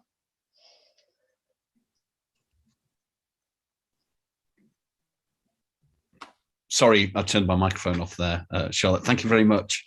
Excellent. We're a little bit low on time, but we're going to carry on. We'll carry straight on with Teresa Moore, whose chapter is called "Greening the Live Music Industry." Thanks, Tony, and hello to everybody, and thank you for including me in this book. It's I'm completely fascinated to hear about everybody's chapters. So mine is about greening the live music industry, and I focus specifically on the live music industry. And my starting point is really that the music industry has sort of claimed that it's the environment, concern about our planet is part of its DNA. So I start with looking at the Amchica concert, which is held in 1970. It was a benefit concert, and it really gave birth to Greenpeace up until 2019, where UK music declared a climate emergency. So that's my starting point. I then move on to look at the slightly ironic position we're in, where we've had exponential growth in the live music industry over the last 2 decades. And along with that, of course, growth in the environmental impact that economic growth has created. So there's a bit of a tension there between the success of the live music industry, but also increasing environmental impact that has created. The live music industry isn't unaware of its impact and has launched several campaigns and initiatives to try and do something about very specific issues. And I move on to talk about some of those, and then introduce this question about whether it's actually practice or legislation that is driving the greening of the live music industry. So I start with the campaigns that have been about for about 6 years now on single-use plastics. It was the festival industry who introduced campaigns to eliminate single-use plastics, and contrast that with current legislation, both in the EU and the UK. And I should say my focus is on UK and EU legislation, which has been quite slow to follow suit and introduce legislation to eliminate not just wet wipes or cotton buds, but single-use plastics across the board. So in this example, the festival industry has really led the way, I would argue, in trying to alleviate that problem. I also look at food and food waste. Again, legislation is very backward in introducing measures to curtail the amount of food waste that goes on both in our economy and further afield. But the festival industry has focused quite a lot of attention on food waste in the last 5 years and has introduced innovative practices to try and, again, mediate against it. I then look at some other areas of the live music industry. Away from festivals, I look at corporates and venues, and there are a number of venues that have a sort of landmark in greening their activities. So in staging live music events, they've introduced a number of initiatives to be as green as possible, not just with the actual operation of the venue, but also with the production of the music event itself. I do also talk about artist concerns as well. And 2019 was a bit of a watershed year, prior to COVID, of course, where a number of artists were getting on board following really Coldplay's announcement that they weren't going to tour until they could find a way of doing a carbon negative tour. That did leave open quite a lot of questions about what that actually meant, but there were a number of artists who jumped on board, and artists such as Massive Attack are working with the government to try and find ways of reducing the environmental impact of touring. There's also issues about artist green riders. They're not new, and I talk about some of the older ones, and also initiatives to bring artists together with artist managers and promoters to make those green riders more effective rather and purposeful for younger, smaller artists rather than just the big names. I then move on to look at the drivers behind some of the actual environmental practices that go on the ground at festivals, the legislative drivers. So I talk about international agreements, talk a bit about COP26, which is coming up later this year, postponed from last year. And I look at how those international agreements filter down into national legislation, which then has an impact on the way that we actually stage our live music events. And I talk about specific examples of legislation to do with transport, waste, energy, water, and so on. And these are all key components of the operation of live music events. It is quite a broad sweep, this chapter, I have to say, because when I was researching it, I couldn't find anybody who tried to encompass all of this and look at the balance between legislation and the environment in the music industry. So I felt I had to cover as much as I could. So I then moved on to not just current legislation, but some of the interesting innovations that are currently going on where legislation, government practice, and the live music industry are actually working together to make some quite fundamental changes to our economic systems. So I start to talk about the circular economy and the notion of the festival as a living lab, and the experiment that was again stalled with COVID, but should be going ahead next year, where this notion of the circular economy, which is now part of various EU directives, waste directives, the Dutch government has really taken up this notion of the circular economy. Basically, we're moving away from a linear consumption-based economy to an economy where everything is treated as a resource, and we reuse, remake, and so on. So the Dutch government has identified music festivals as a place where they can test out on a micro scale a macroeconomic principle. And 16 festivals have come together using some of the things, innovations that they've already put in place to actually test out some of the principles of the circular economy. And of course, as I said, it's part of several EU directives, the circularity. It's also part of the UK Waste Directive 2018. So it's a really interesting model to look at, to see how we can actually move to a circular economy through legislation and practice. And it's centered on the music industry and in particular music festivals. I then wind up with a bit on COVID and how that has been incredibly beneficial, or last year for the environment, but an economic cliff edge for the live music industry, and talk about what sort of models we might see going forward and how we might bring legislation, the environment, and the economic part of sustainability into a more equal balance in the live industry. So it's quite sweeping. There's quite a lot in there, but I hope people will be interested in it. Thank you, Teresa. That's brilliant. And of course, excuse the pun, but climate change is a very hot topic. It is at the moment. So again, I keep saying this, a must read, really, very much on people's minds. And with next year, well, the next couple of years, all of the catching up and booking of live shows, there's going to be congestion.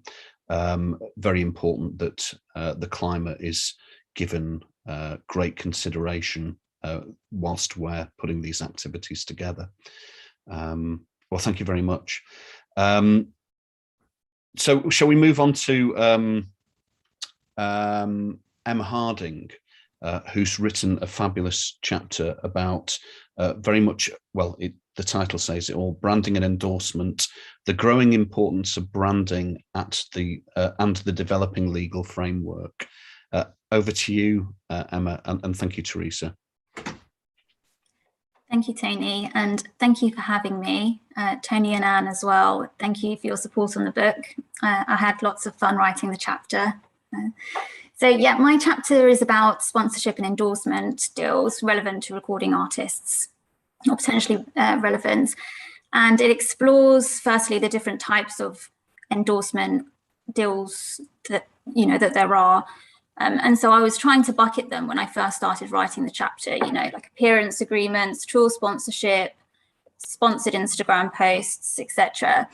And I was writing it in March 2020. And as I was writing it, COVID happened, and literally within a week, brands had adapted and they were sending, our clients backdrops with their logo on and instructions on how to record with their iPhone to do Instagram live stories.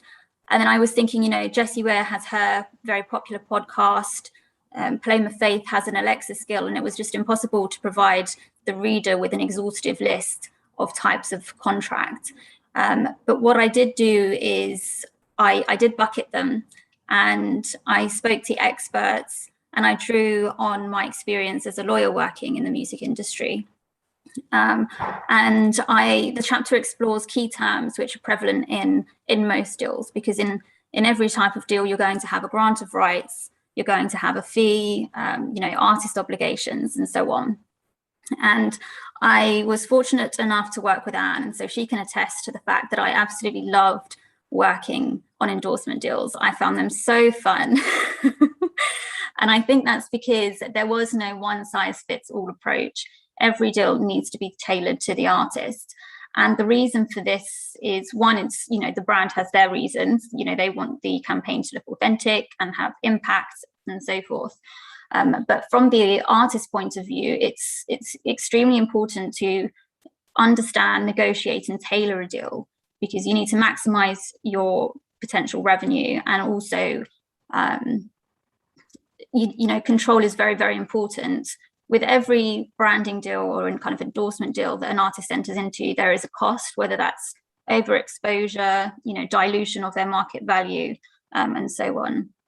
When I first started working at SSB in 2015, I liked working with the kind of very typical conventional pop stars, female, you know, that would likely be sponsored by a L'Oreal or a Rimmel, you know, because they were the ones that were most likely to receive a type of endorsement deal. But by the time, you know, but a few years later, the endorsement deals, the typical endorsement deals, they weren't exclusive to those type of pop stars. They're being offered to all recording artists, you know, whether you have a strong following or not. If you have a strong, authentic image, you know, and a brand wanted to associate themselves with that image to, you know, bring their personality out, you know, it was all artists across the board were receiving deals, and also a lot earlier on. And also what I found was the deals were becoming very complex and sophisticated. So working at SSB, you have the opportunity of working with some of the world's most skillful, knowledgeable recording artist managers and also branding agents, and the granularity that they went into. So some of my most favorite kind of conversations that happened around branding deals was, okay, well, you know, the artist really wants, if she's designing this product range, she really wants the models to be of diverse size, age, race, and there was, yeah, it's very important as well to understand the key terms, because what I found was, because artists were getting offered deals much earlier on, you know, I had one artist who was offered 15 grand, you know, for 2 hours work. And she was saying, wow, this is fantastic. I don't really care about the terms. I want to sign it. And she wasn't making any money from her music at that time. So for her, it was a fantastic deal. But you have to, you know, look at the rights clause, for example. You need to limit those rights, because in 5 years' time, if they're still using her image and her name, you know, that cuts her out of the marketplace for other brands to want to use her, and it dilutes her value there. So it's extremely important, especially for managers and especially for recording artists, to kind of understand the key terms. I'm very conscious of time, actually. But yes, so thank you very much. I should probably end there. And probably also it's been great seeing the other contributors as well. So I'd like to say congratulations to everybody on their chapters. Thank you. It's lovely to see you. We used to sit opposite each other in the office, but she left us. It was always interesting to see the shift, and you described it there. We would not have considered branding as a primary revenue source for our artists before the previous 5 years. And then, as Emma has hinted at, in 2020, overnight, the brands just spun, and we were doing, for the first time, deals for artists that we'd never have done before, like an Alexa Skills contract. They were all very, very quick and very responsive to the changes that were going on, the collapse of the live industry that Teresa referred to. And they're here to stay.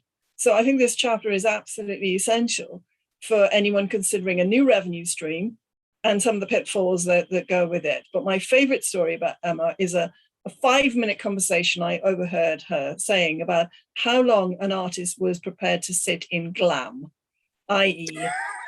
hair and makeup. And we actually do descend to that granular level on our contracts. Yeah. Thank you, Emma. Good to see you. Thank you. Good to see you. Thank you, Emma. That was brilliant. I think just one thing. Clearly, we've had a huge amount to cover today. So I'd kind of like to apologise to. I know there's been a lot of people watching, and we've had questions flashing through. We've just not really had time to deal with them. But we have a Facebook page for the music research group, and if people do wish to ask questions, if you can fire them to me on that, I will see what I can do about that. But I think that there is one final chapter, actually, which chapter 13 is called The Artist-Manager Relationship. And that was penned by Jules O'Riordan, who's also known as Judge Jules, and who is a partner at Sound Advice, and also Les Gillen, who's an academic at the University of Central Lancashire, full of really useful insights, bearing in mind, the perspectives Jules has in the music industry. So again, another fantastic chapter to read. And this book is incredible. I'm just thinking, where can I get it from? Because I absolutely have to read it. I'm sure there's lots of. You know what? I've read them all, and I still want to read them again. Yes, yeah. It has definitely. I will do the same without a doubt. It's hearing about the chapters again has really sort of excited me about them again. So where can we get it from then? So we can get it from Bloomsbury, the Bloomsbury website, which is www.bloomsbury.com, because the book is published by Bloomsbury Publishing. But it's available really from all, many other great bookstores, both as an ebook, and it will be available in hard copy from tomorrow. So if you like a hardback book to take to bed with you, then try this one, The Present and Future of Music Law. On the subject of the questions, as long as you don't ask me to write essays, I'm prepared to answer any reasonable questions put up on the Facebook page. Okay. Thank you, Anne. Thank you. I'll try and do the heavy lifting, on that. But it's just when people, I feel, I know there were people wanting to ask questions, and I feel obligated to try and. We'll get that. We'll get that. Brilliant. So I think that pretty much concludes today. To thank the amazing panelists of part one, to thank the amazing and brilliant contributors to this book. I'd like to thank sincerely and deeply my co-editor, Anne Harrison, who it's been such a pleasure working with on this project. I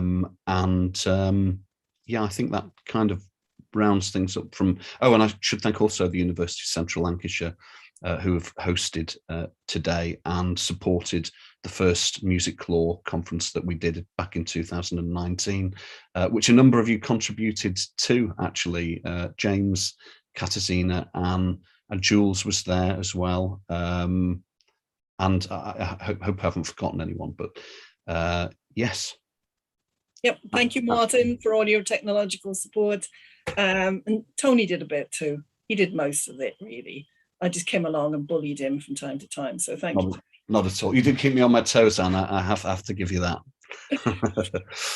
Bye, everybody. Have a great. Thank you, everyone. Thank you. Yeah, Goodbye. That's it for today. Thank you. Bye. Thank you, everyone. Bye.